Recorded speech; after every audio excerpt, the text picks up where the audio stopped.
नमस्कार, मैं हूं आपके साथ अनुष्का। आइए बढ़ते हैं आज की खास खबरों की ओर।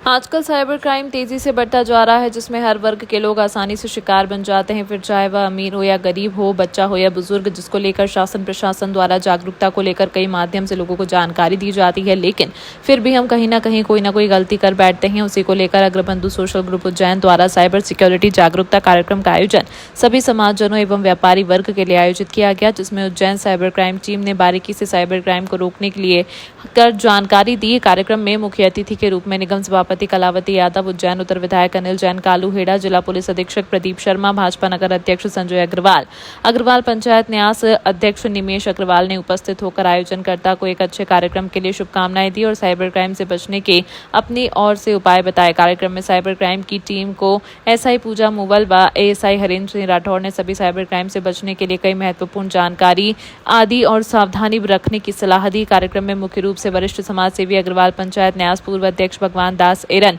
प्रदीप मित्तल, दीपक मित्तल, विजय अग्रवाल, सुभाष अग्रवाल, संजय अग्रवाल आदि लोग मौजूद रहे। इस वर्ष साइबर क्राइम को लेकर यह कार्यक्रम आयोजित किया गया, जिसने विशेष रूप से अध्यक्ष अमित मित्तल, सचिन, कीर्तेश, हरभजन का आदि लोगों का विशेष सहयोग रहा। कार्यक्रम में समाज जन बड़ी संख्या में उपस्थित रहे और कार्यक्रम का लाभ उठाया। पूरा आयोजन चल रहा है। अग्रबंधु सोशल ग्रुप द्वारा साइबर अपराध के विषय में जागरूकता शिविर रखा गया है, जिसमें सभी समाज के वरिष्ठ जन यहाँ पर उपस्थित है। आजकल हम देख रहे हैं कि साइबर अपराध बहुत हो रहे हैं। मोबाइल के माध्यम से ठगी का काम, लोगों को डराकर चमकाकर जो है बैंक से पैसे निकालने का काम और लोगों को जो है ठगने का काम जो हो रहा है, उसको अवेयरनेस हम कर रहे हैं। निश्चित रूप से कि इस प्रकार के आयोजनों से जो है जनता जागरूक होगी, तो जो ठगी जो हो रही है, आज हम देख रहे हैं, आज ही समाचार पत्रों से और मीडिया से हमको मालूम पड़ा है कि 3 करोड़ रुपए से जो है बम्बई की एक महिला जो है ठगी का शिकार हुई है। उज्जैन में भी ऐसे कोई ठगी के शिकार लोग हो रहे हैं, तो हम लोग ठगी का शिकार न हो, इसी का एक जागरूकता शिविर है। बताएं किस प्रकार का पूरा आयोजन चला है आज? ये अग्रबंधु सोशल ग्रुप से आज हमने एक साइबर अवेयरनेस का प्रोग्राम करा है, जिसका मूल उद्देश्य ये है कि आजकल जो साइबर फ्रॉड होते हैं बहुत ज़्यादा, उसको लेके समाज में एक जागरूकता फैले। इसी के तहत हमने आज एक पुलिस विभाग की साइबर टीम को बुलाया है, जो साइबर टीम ने पूरे अग्रवाल समाज के लिए एक जागरूकता शिविर लगाया और उन्होंने बताया कि किस प्रकार से साइबर फ्रॉड होते हैं और हम किस प्रकार से उनसे बच सकते हैं। हमारी ये जो संस्था है, ये विगत 14-15 वर्षों से कार्य कर रही है। कई प्रकार के हम सामाजिक कार्यक्रम जो समाज के हित के रहते हैं वो आयोजित करते रहते हैं और इसी श्रृंखला में हमने आज ये कार्यक्रम आयोजित किया है। इससे पहले कौन कौन से शिविर लगा चुके हैं आप लोग? इससे पहले हमने एक जीएसटी कार्यशाला लगाई थी और त्रिवेणी संग्रहालय, अग्रसेन जयंती पर त्रिवेणी संग्रहालय का दर्शन सभी समाजजनों को कराया था। इसके अलावा तारामंडल का भी अवलोकन पूरे समाजजनों के लिए निःशुल्क रखा गया था और कुछ हम चिकित्सा उपकरण भी चला रहे हैं। एक मॉर्चरी बॉक्स का भी संचालन किया जा रहा है। इस प्रकार से समाज के हित के कई काम हम कर रहे हैं। आपका नाम? मेरा नाम सीए नीलेश अग्रवाल है। उज्जैन में इस्कॉन मंदिर द्वारा आयोजित धार्मिक आयोजनों में शामिल होने के लिए प्रसिद्ध युवा भजन गायिका मैथिली ठाकुर पहुंच गई हैं। वह यहां 3 दिनों तक अपनी भक्ति संगीत की प्रस्तुतियों से भक्तों को मंत्रमुग्ध करेंगी। अपनी प्रस्तुति का आयोजन मुक्त काशी मंच कालिदास अकेडमी में विक्रमादित्य शोधपीठ के सहयोग से किया जाएगा। मीडिया से बातचीत में मैथिली ने कहा, बाबा महाकाल की नगरी में आकर हमेशा अच्छा लगता है। मैं अपने आप को बहुत भाग्यशाली मानती हूँ। उन्होंने आगे कहा कि आजकल के युवा इंटरनेट के माध्यम से भजन सुनने और सीखने में रुचि ले रहे हैं, जिससे धार्मिक आयोजनों में उनकी भागीदारी बढ़ी है।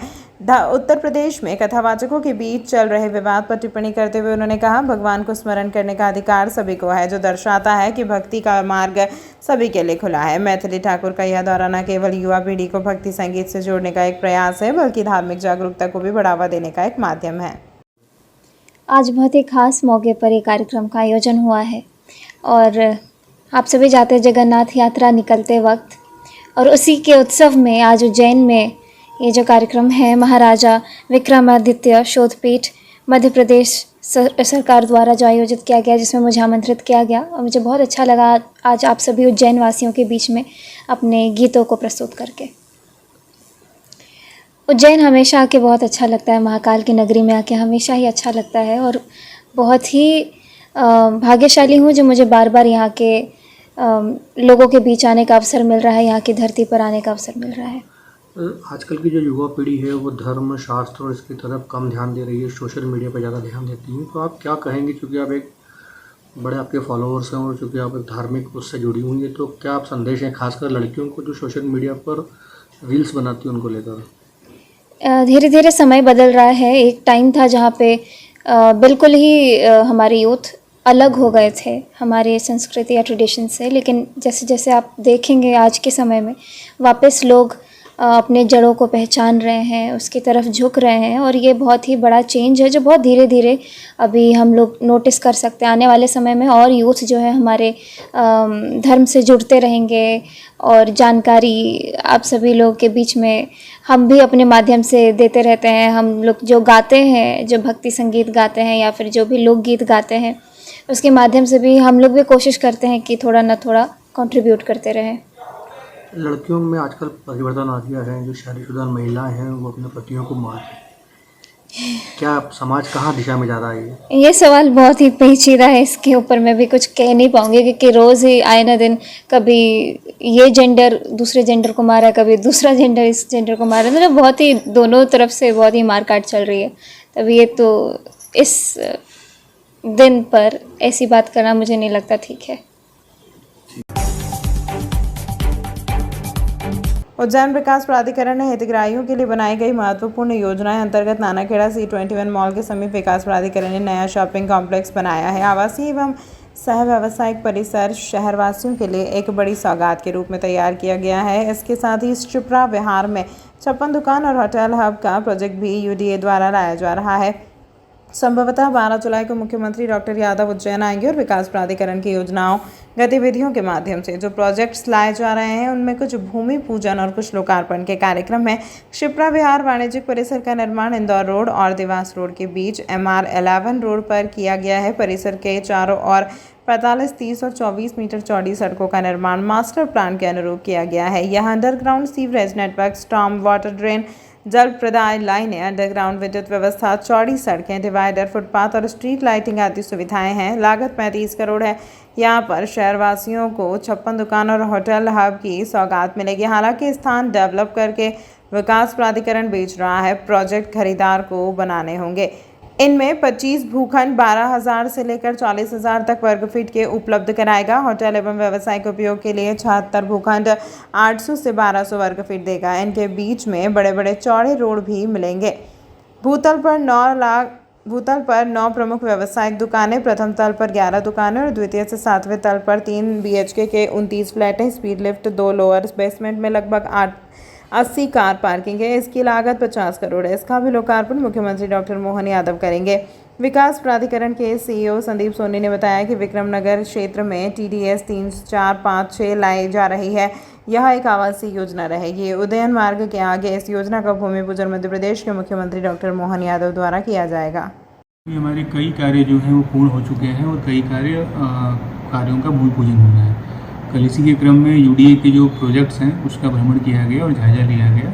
उसमें UDA के जो कार्य हैं जो अभी लोकार्पण के लिए तैयार है, उसमें जो एक व्यावसायिक परिसर है जो शिप्रा कॉम्प्लेक्स जो इनका बना हुआ है, उसमें करीबन 50 करोड़ के आसपास के विकास कार्य हो चुके हैं और प्लॉट सब रेडी हैं। उसका लोकार्पण किया जाना संभावित है। उसी के साथ UDA की जो एक व्यावसायिक कॉम्प्लेक्स है नानाखेड़ा पे, वो भी एक बहुत ही भव्य स्ट्रक्चर बन के तैयार है। उसका भी लोकार्पण प्रस्तावित किया है। और एक MR11 सड़क है UDA के द्वारा ही बनाई गई है। तो ये 3 कार्य लोकार्पण के लिए तैयार हैं। और एक जो भूमि पूजन के लिए जो कार्य तैयार है, नीमन वासा में जो इनकी एक परियोजना आ रही है TPS 3 and 4, उसका भूमि पूजन प्रस्तावित है। तो कुल मिला के 300 करोड़ से ज़्यादा के कार्य जो है वो प्रस्तावित है भूमि पूजन लोकार्पण के लिए, और इसकी कोशिश की जा रही है कि इसका लोकार्पण यथाशीघ्र जल्दी से हो। सर, किस तरह से फ़ायदा मिलेगा इन सारी चीज़ों के लोकार्पण से शहर के लोगों को? जी, सबसे इम्पोर्टेंट तो ये है कि जो औद्योगिक विकास है शहर, उसमें मुझे लगता है कि और भी गति आएगी, क्योंकि जिस तरीके से व्यवसायिक ये कॉम्प्लेक्स आएंगे उसमें बहुत सारे जो व्यापार करने वाले लोग हैं, कुछ होटल्स बना सकते हैं, कुछ और भी स्ट्रक्चर्स हैं वो उसमें आ सकते हैं, जिससे कि औद्योगिक विकास को गति मिलेगी। उसी प्रकार से जो सड़कों वाली जो मैंने बात बताई कि उन सड़कों को चौड़ीकरण होने से शहर का जो विकास होता है वो भी रहेगा।